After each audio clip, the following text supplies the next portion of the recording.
Greetings to all my fellow watch enthusiasts on YouTube and Facebook and wherever else this video might be seen and shared. Celine Driver once again bringing you another unboxing and review of a watch that is mine. It is a watch I picked up via the Random Rob Discord group. I've mentioned Random Rob many times in many videos. He is a fellow watch YouTuber with a very large watch footprint, subscriber footprint, about 80,000 subscribers as of the making of this video. He has his own Discord server, which is a nice resource for conversation, for sharing videos, and especially for buying, selling, and trading. He has a little subsection in there called Flipper's Paradise, and it's a great place to find watches for sale, or a place to sell your own watch or do a trade. And the neat thing about that is, since Random Rob is very selective of who he lets on the Discord server, your fellow watch enthusiasts, buyers, sellers, traders, are pre-vetted and trustworthy. And if they screw someone even one time, they are kicked out. Permanently banned, as far as I know. Anyway, I was perusing Flipper's Paradise, and I found this watch. A company called Helson, Helson. I'm pretty sure I'm pronouncing that right. A micro brand that I had not previously encountered, which doesn't bother me so much because I was basically attracted to the look of the watch more than anything else. And it just showed up, and got to live with it for a little bit before I decided to make the video. And it came in a cardboard box, which I actually have over here behind me. You know, not much to it. It had the Helson logo on it, which unfortunately tore. But inside is this lovely leather case. And inside the leather case are pouches. We have a pouch over here, which is for a strap. We have a pouch with the Helson Watch Company warranty card, which also shows the date of purchase. So the original owner purchased this in June of 2023, and the serial number. You have, if I can just stick that back in there. Come on. Get it right. Anyway, you have the optional tropical rubber strap, which actually looks like the tropical rubber strap from half a dozen other micro brands.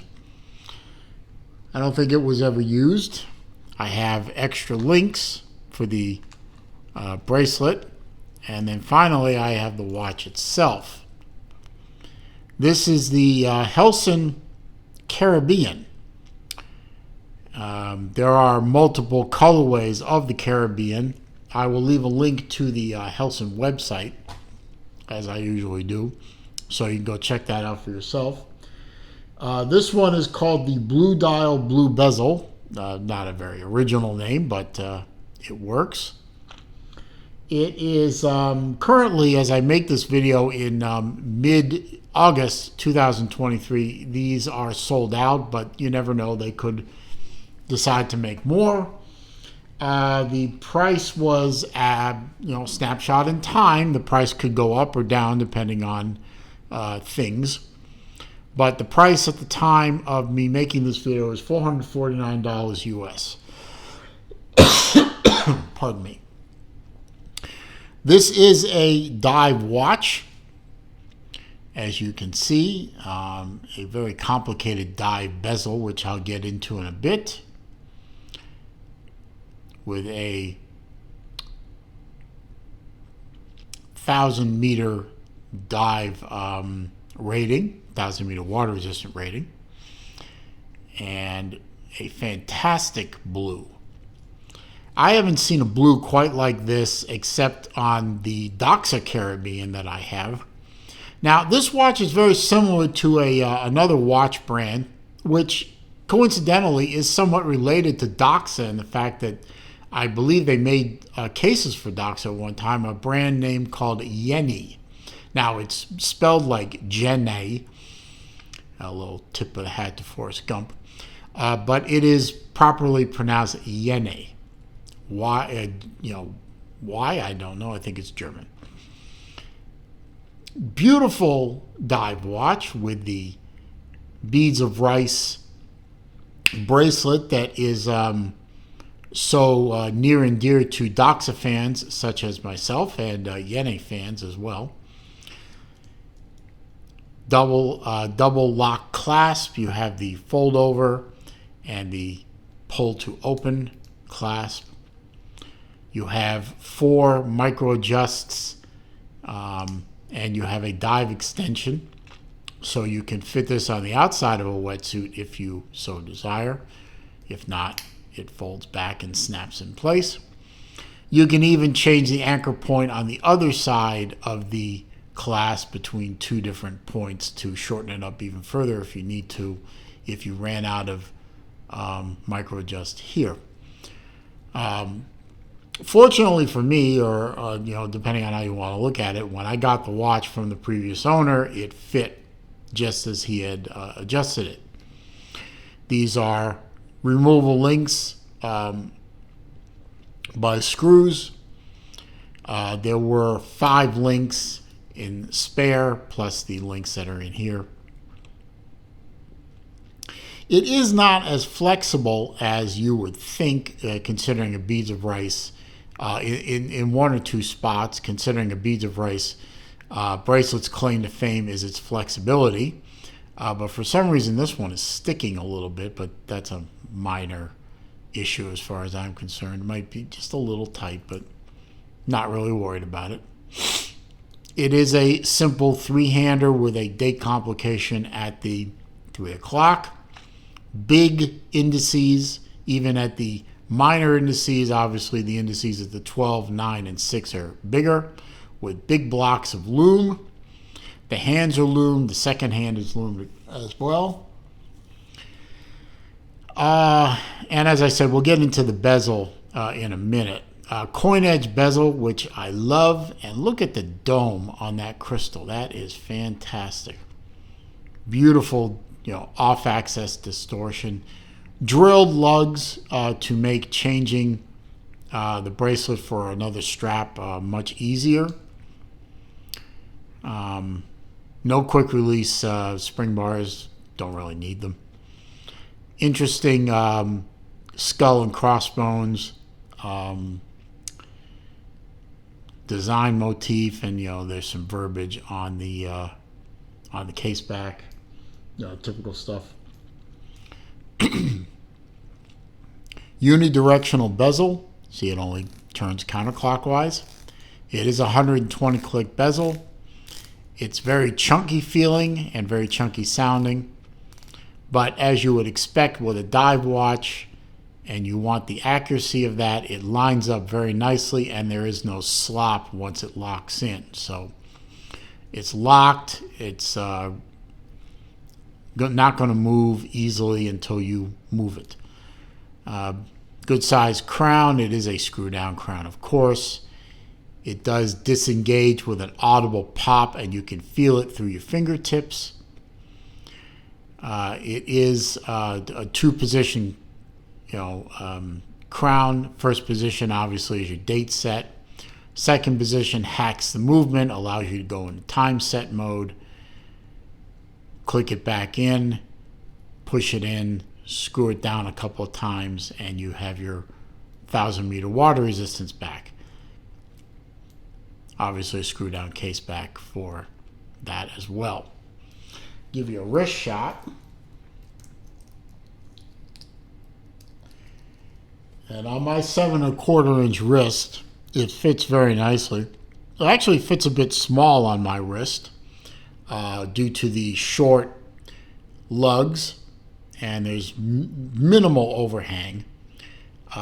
This watch could probably fit down to a 6.25-inch wrist. It's not a very big watch around, and I almost wish it was a 42 millimeter, because considering the thickness of the bezel, it sort of cuts into the dial itself, which is a bit smaller than you would think for a 40 millimeter.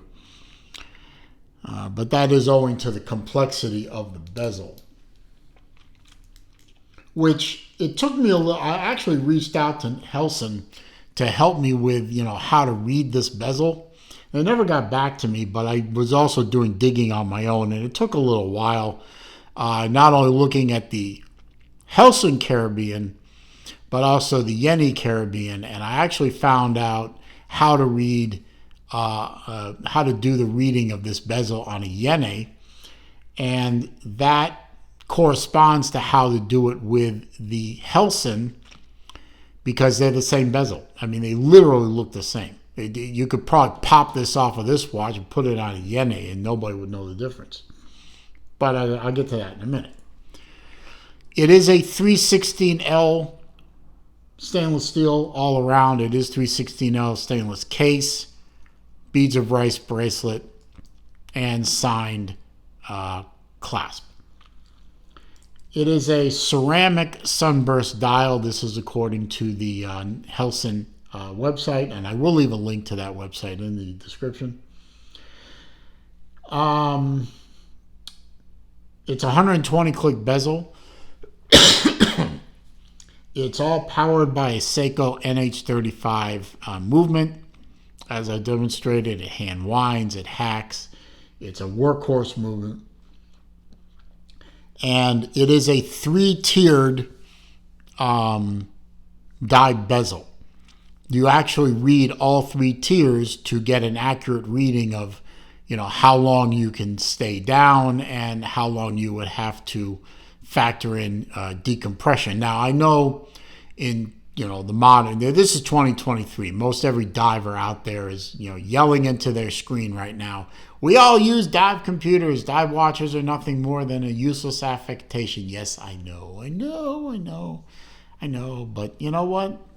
There may be some old school guys and gals out there that prefer a dive watch as a backup. I mean, what if you forgot to charge your your dive computer, or the battery runs out, or you crack it against a coral and all of a sudden it's useless? Well, wouldn't you like to have a backup? I would think you would. As I said, this is a 40 millimeter case.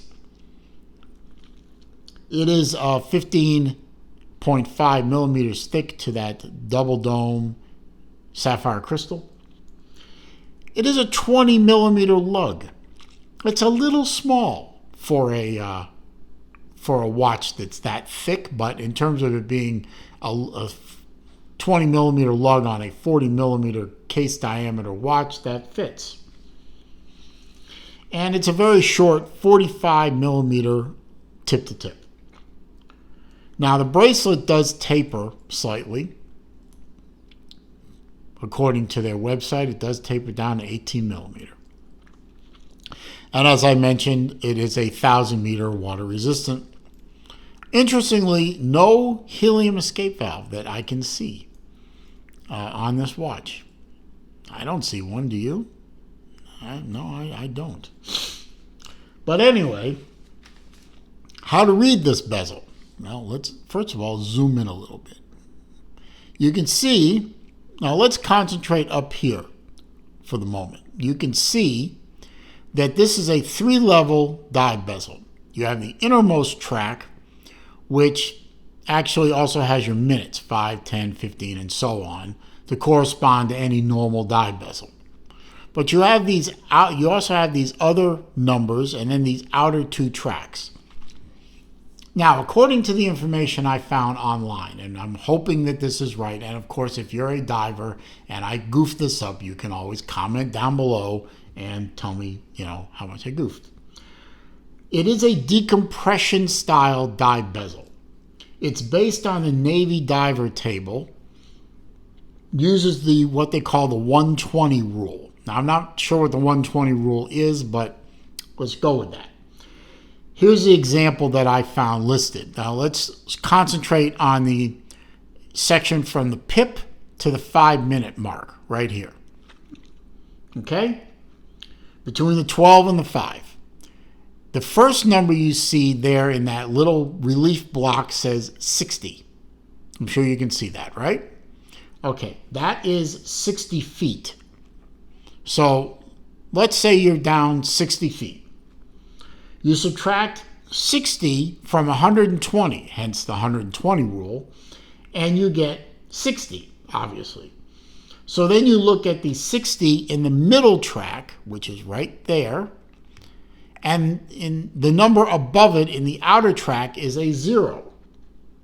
That means that at 60 feet down, there is no minutes of decompression time needed. Okay? So if you're underwater for 60 minutes, you're underwater at 60 feet, and you're underwater for 60 minutes, you have no decompression time. If you're at 60 feet and you stay under for 100 minutes, you have 14 minutes of decompression time. Or, correspondingly, if you're underwater 70 feet, 70 minus 120 is 50, you have 0 decompression minutes. Or if you're under for 60 minutes, you have 8 minutes of decompression, and so on and so on. That is, as I understand it, how you read this dive bezel. It's very complicated, but it's also very thorough. So that's how you read, as far as my research goes, how you read that bezel. Now, as I said, if I got that, I'm not a diver anymore. I was certified as a diver by NAUI way back, 30 odd years ago. I had to give up diving because of some health issues, not related to diving. Pardon me. So I haven't had a tank strapped to my back for a long time, and I forgot all what I knew. But I do remember dive tables were rather complicated and convoluted, which is probably one of the reasons why I gave up diving. It just couldn't do math. But that's how you read that dive bezel. So I bought the watch basically because A, the color is spectacular, and B, I love the look of this bezel. I really do. I think it's a fantastic looking watch. And C, it was a rip-roaring good deal. I mean, it was a fantastic deal. I just couldn't pass it up. So I'm very happy with this watch. Shout out to the guy who sold it to me. I don't have permission to use his name, so I won't do that. But shout out to him for a great deal.